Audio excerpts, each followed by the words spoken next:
નમસ્કાર, આપનું હાર્દિક સ્વાગત છે એજ્યુકેશન ગુજરાત ચેનલમાં. આજે આપણે ધોરણ 6ના હિન્દી વિષયનું ચેપ્ટર બીજું એક જગત એક લોક આ કવિતા પ્રકારનું પાઠ છે. જો चैनल पर नवा हो चैनल सब्सक्राइब कर लो, वीडियो को में लाइक शेयर कर देजो. कविता का सरल अर्थ આપણે જાણીએ કઈ રીતના છે. यह संसार एक मानव लोक છે. આ સંસાર એક માનવનું લોક છે. इस दुनिया में रहने वाले सभी लोग एक जैसे समान के એટલે હકદાર એટલે કે આ દુનિયામાં રહેવાવાળા બધા જ માણસો એક જેવું સન્માન પ્રાપ્ત કરવા માટેના હકદાર છે. रात में एक ही चंद्रमा सारे संसार में अपनी चांदनी फैलाता है. रात में एक જ ચાંદો છે જે એ આખા સંસારને પોતાની ચાંદની એક સરખી ફેલાવે એમ કહેવા માગે છે. दिन में एक ही सूर्य और सारे संसार को प्रकाशित करता है. દિવસે એક જ સૂર્ય છે જે આખા સંસારને પ્રકાશિત કરે છે. हम सब एक ही धरती पर और एक ही आसमान के नीचे रहते हैं. આપણે બધા જ એક જ ધરતી ઉપર અને એક જ આસમાનની એટલે કે આકાશની નીચે રહીએ છીએ. हमें मिलने वाले प्रकाश हवा और पानी एक ही है. આપણે બધાને જે પ્રકાશ મળે છે, હવા મળે છે, પાણી પીવા મળે છે, બરાબર, એ બધું એક જ છે. हम सबके जीवन में सुख दुख भी एक जैसे ही है. આપણા બધાના જીવનમાં સુખ અને દુઃખ પણ એક જેવા જ છે. हमारे शरीर एक जैसे है. આપણા શરીર પણ એક જેવા જ છે. हम सबके खून का रंग एक सा है. આપણા બધાના જે લોહી છે એનો લોહીનો રંગ પણ એક જેવો જ છે.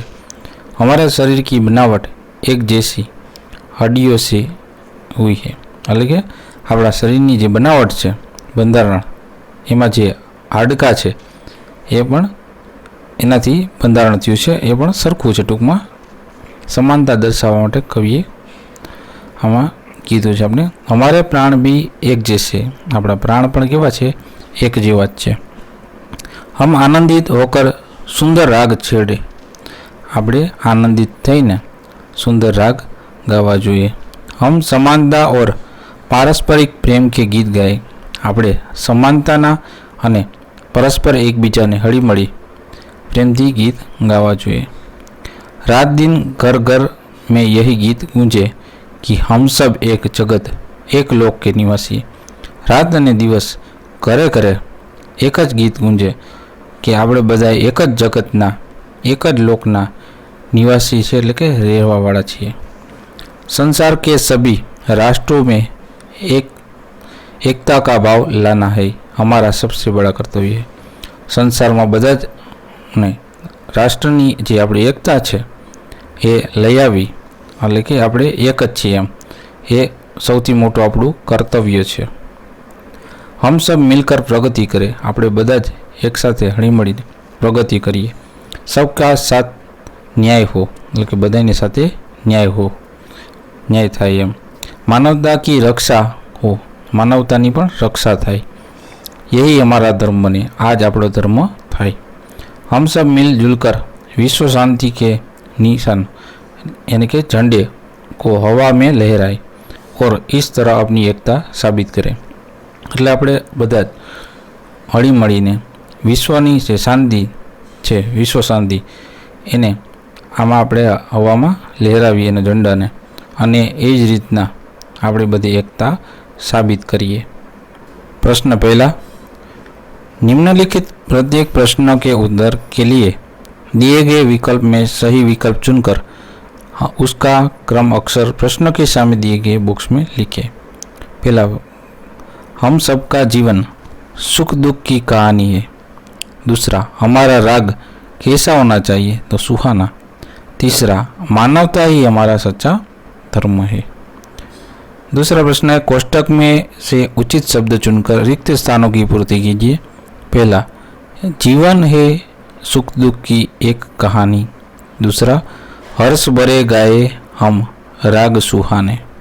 तीसरा, राष्ट्र में एकता ही हमारा धर्म है, ऐक्य. चौथा, हिलमिल के लहराए विश्व शांति का निशान.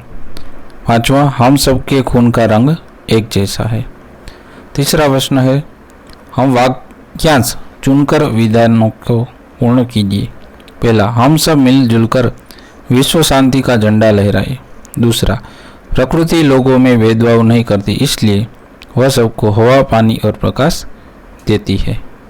तीसरा, यह सारा संसार एक मानव लोक है। चौथा प्रश्न, निम्नलिखित प्रश्नों के उत्तर एक एक वाक्य में लिखिए। पहला, हमारा जीवन क्या है? तो हमारा जीवन सुख दुख की एक कहानी है। दूसरा, हम कैसे तराने गाएंगे? तो उसका आंसर है, हम मानव जाति की समता और ममता के तराने गाएंगे। तीसरा, हमारा कर्म क्या है? तो उसका आंसर है, विश्व के सभी राष्ट्रों में एकता बनाए रखना ही हमारा कर्म है। चौथा प्रश्न है, इस काव्य में प्रकृति के कौन कौन से तत्व है? तो उसका आंसर है, इस काव्य प्रकृति के तत्व चंद्रमा, सूर्य, भूमि, आकाश, हवा और पानी है। पांचवा, इस काव्य के लिए आप कौन कौन से अन्य शीर्षक देना चाहेंगे? तो उसका आंसर है, इस काव्य के लिए हमें यह शीर्षक देना चाहिए, एक विश्व, एक धरा था, हम सब विश्वम्भू। बरोबर। छठा क्वेश्चन है, हमारा धर्म क्या होना चाहिए? तो उसका आंसर है, सबकी प्रगति हो, सबका न्याय मिले और मानवता की रक्षा हो, यही हमारा धर्म होना चाहिए। पांचवा प्रश्न है, निम्नलिखित प्रश्न के उत्तर लिखिए। पहला प्रश्न, हमारा जीवन एक सुख दुख की कहानी है, ऐसा कवि ने क्यों कहा? तो उसका आंसर है, सभी मनुष्य के जीवन में कभी सुख के दिन आते हैं तो कभी लोगों को दुख के दिन देखने पड़ते हैं। किसी का सारा जीवन न सुखी होता है न दुखी, जीवन में बारी बारी से सुख और दुख आते रहते हैं, इसीलिए कवि ने कहा है कि हमारा जीवन एक सुख दुख की कहानी है। दूसरा प्रश्न है, एक जगत एक लोक, ऐसा कवि ने क्यों कहा है?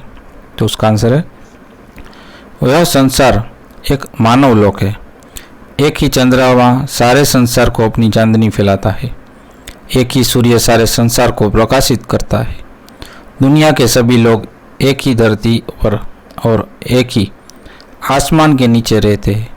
इस प्रकार प्रकृति की तत्व हम सबके लिए एक ही है, इसलिए कवि ने एक जगत एक लोक कहा है। प्रश्न तीसरा है, एक रक्त का अर्थ समझाइए। तो उसका आंसर है, मनुष्य चाहे किसी भी देश, जाति और धर्म का हो, उसके रक्त का रंग लाल ही होता है। रक्त के लिए समानता से साबित होता है कि पूरी मनुष्य जाति एक है, भले ही हमारा रूप रंग भिन्न हो जाए, पर भीतर से हम सब एक है। चौथा प्रश्न, घर घर में कौन सा मधुर गाना गूंज रहा है? तो उसका आंसर है, संसार के सभी मनुष्य के जीवन में हो, सब सुहाने रागों में अपना आनंद प्रकट करे, पूरी मानव जाति एक दूसरे के प्रति प्रेम की भावना हो, ऐसी आकांक्षा से भरा हुआ मधुर गाना घर घर में गूंज रहा है। पांचवा प्रश्न, सभी नदियाँ अलग अलग है, फिर भी कवि क्यों कह रहे हैं कि एक ही पानी? तो उसका जवाब है, सभी नदियों के पानी की वैज्ञानिक संरचना एक जैसी है, सभी नदियों के पानी मनुष्य के लिए समान उपयोग है, इसलिए कवि अलग अलग नदियों के पानी को एक ही पानी कहते हैं। छठा प्रश्न है, प्रगति, न्याय और मानव धर्म के लिए हमारा क्या कर्तव्य है? तो उसका आंसर है, संसार के सभी राष्ट्रों में एकता का भाव लाना ही हमारा सबसे बड़ा कर्तव्य है। हम सब मिलकर प्रगति करें, सबको साथ न्याय हो, मानवता की रक्षा हो, हमारा धर्म बने। हम सब मिलजुल कर विश्व शांति के निशान को हवा में लहराएं और इस तरह अपना एकता साबित करें। शब्द सारणी से छठा प्रश्न, महाभारत, पारसी, गुरु ग्रंथ साहिब, हिंदू, मस्जिद, एविस्ता, सिख, रामायण, साई और मुस्लिम। यहाँ मंदिर। उपयुक्त सारणी में से कुछ शब्द लिए गए हैं, सार्थक शब्द ढूंढकर घेरा बताइए और उसका वाक्य में प्रयोग। घेरा दिखाया है, अब उसके वाक्य में प्रयोग किए जाएंगे। महाभारत, तो महाभारत महाकाव्य है। पारसी अग्नि की पूजा करते हैं। अवेस्ता पारसियों का धर्म ग्रंथ है। मस्जिद, मुसलमान मस्जिद में नमाज पढ़ते हैं। हिंदू, हिंदू मंदिर में जाते हैं। छठा, गुरु ग्रंथ साहिब, गुरु ग्रंथ साहिब सिखों का धर्म ग्रंथ है। सातवां प्रश्न, सिख, तो सिख गुरुद्वारे में जाते हैं। आठवां, मंदिर, मंदिर यह राम का मंदिर है। नववां, रामायण, रामायण हिंदुओं का धर्म ग्रंथ है। 10वां, साईं, साईं एक संत थे। 11वां, मुस्लिम, ईद मुस्लिम का त्यौहार है। 7वां, विरुद्धार्थी शब्दों की जोड़ी मिलाई। पास का दूर, शुभ का शुभ, चेतन का जड़, जीवन का मृत्यु, स्वामी का दास, प्रकाश का अंधकार। 8वां है समानार्थी शब्द ढूंढकर घेरा बताइए। बराबर, तो लोक का विश्व और दुनिया हुआ। मान का सम्मान, प्रतिष्ठा हुई। निशान का विहन अथवा संज्ञा हुई। हाथ का हस्त अथवा पानी। अंबर का आकाश, आसमान और गगन हुआ। 9वां है प्रश्न 8 में दिए गए कोष्टक में सारे जो समानार्थी शब्द ढूंढे उसके वाक्य में प्रयोग कीजिए। विश्व का है वाक्य, सारा विश्व एक है। दुनिया का, दुनिया में बहुत से देश है। सम्मान का, हम बड़ों को सम्मान करें। चौथा, प्रतिष्ठा, अच्छे कामों में हमारी प्रतिष्ठा बढ़ती है। 5वां, चिन्ह, यह किसी के पैर का चिन्ह है। 6ठा, संज्ञा, दरवाजे पर कोई संज्ञा नहीं है। हस्त, हस्त की शोभा दान है। आकाश, आकाश का कटी अंत नहीं है। 9वां है आसमान, आसमान का रंग नीला है। 10वां, गगन, धीरे धीरे गगन बादलों सा छा गया। 10वां प्रश्न, नीचे दिए गए हुए चौरस में से उदाहरण के लिए अनुसार संज्ञा मुझे शब्द बनाए और उसका वाक्य में प्रयोग कीजिए। पहला है कमल, तो तालाब में कमल खिलते हैं। दूसरा, सागर, तो सागर की शोभा दर्शनीय है। तीसरा है भारत, तो भारत विशाल देश है। चौथा है हिमालय, हिमालय सबसे ऊंचा पर्वत है। 5वां, आरती, तो मंदिर में आरती के समय बहुत भीड़ होती है। 11वां है प्रकृति के बारे में 5 वाक्य लिखिए। तो उसका आंसर है, यह स्थान कितना सुंदर है, हरी भरी घास मखमल सी बिछी हुई है। ये पेड़ कितने हरे भरे हैं और नदियों के किनारे पौधों पर फूल कितने अच्छे लग रहे हैं। आकाश में पंछी उड़ रहे हैं। नदी के जल में बतख तैर रहे हैं और मछलियों इधर उधर घूम रही है।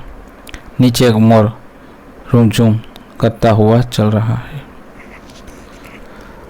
तो आता पाठना આપણે બીજા પાઠના સ્વાધ્યાય સંપૂર્ણ સોલ્યુશન જોતા રહો એજ્યુકેશન ગુજરાત ચેનલ, શીખતા રહો। થેન્ક યુ, આભાર।